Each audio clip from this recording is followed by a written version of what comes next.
Hey guys, it's Misty from the Book Rat, and it's time for my September Rewind.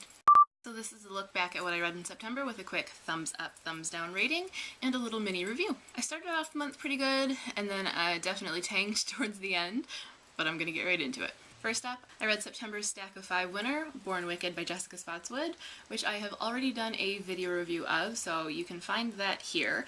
So I'm not going to go too much into detail on this one since I already have, but basically it was a thumbs up, but a little hesitant of one. I liked it. I wanted more. Then, because I couldn't wait any longer, I read The Real Boy by Anne Ursu.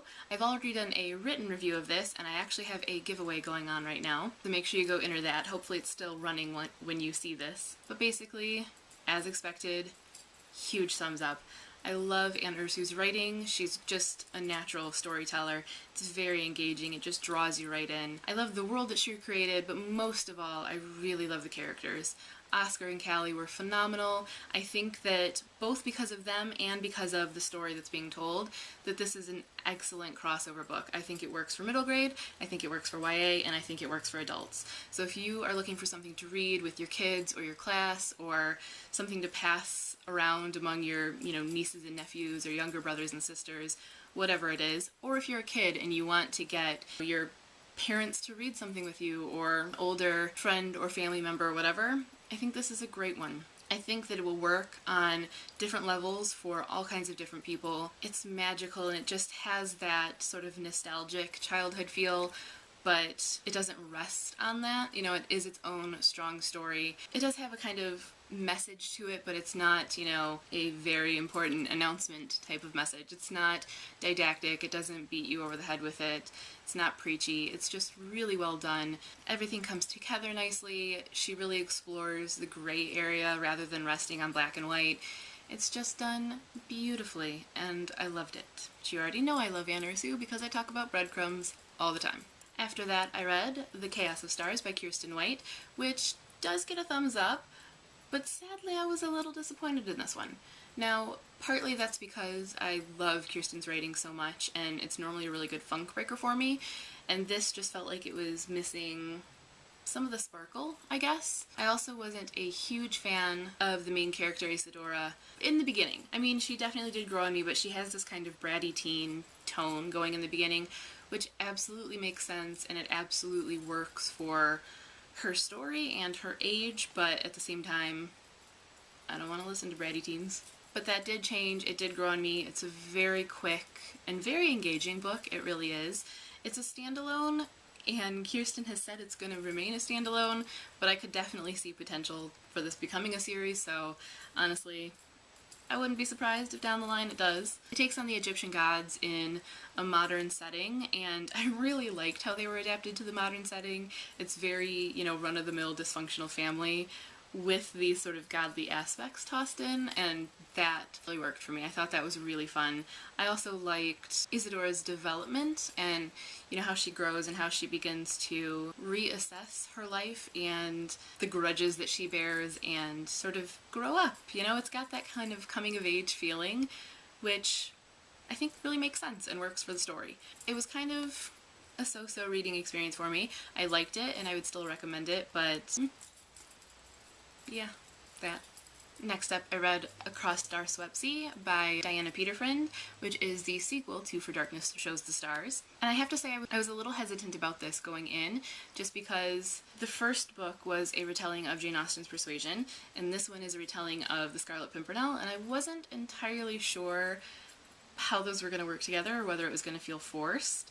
And I have to say, it completely did not at all go where I thought it was going to go. She really changes it up for this one and expands the world tremendously. I loved it. It's very engaging. I think I liked this world even more than the first book, but it wouldn't have meant so much without the first book, so they worked really well together.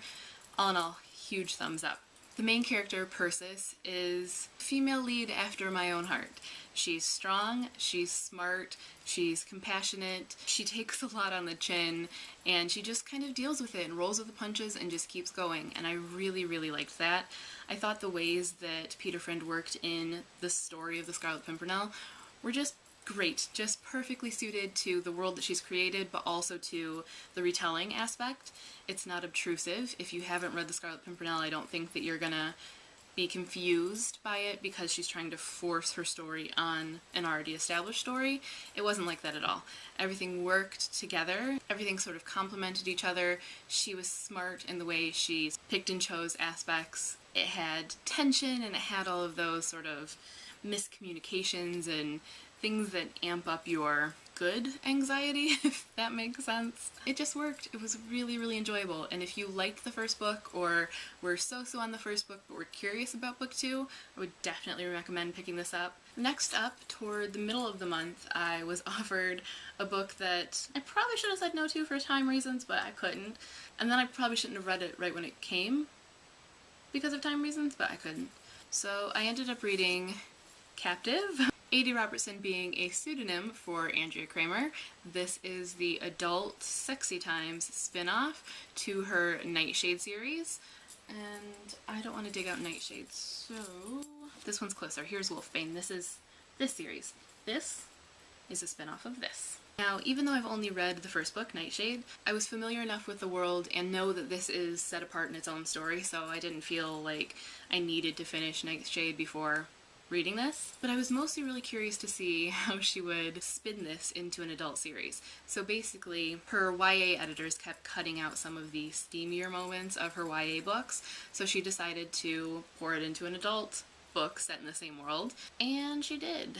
Now this does get a thumbs up, but kind of like Nightshade, it's kind of in the middle. I liked it, but I definitely wanted more from it. It does do the Sexy Times pretty well, and sometimes it's for many pages on end. It's very extensive in its Sexy Times, but it's sort of built on a foundation of sand, in my opinion.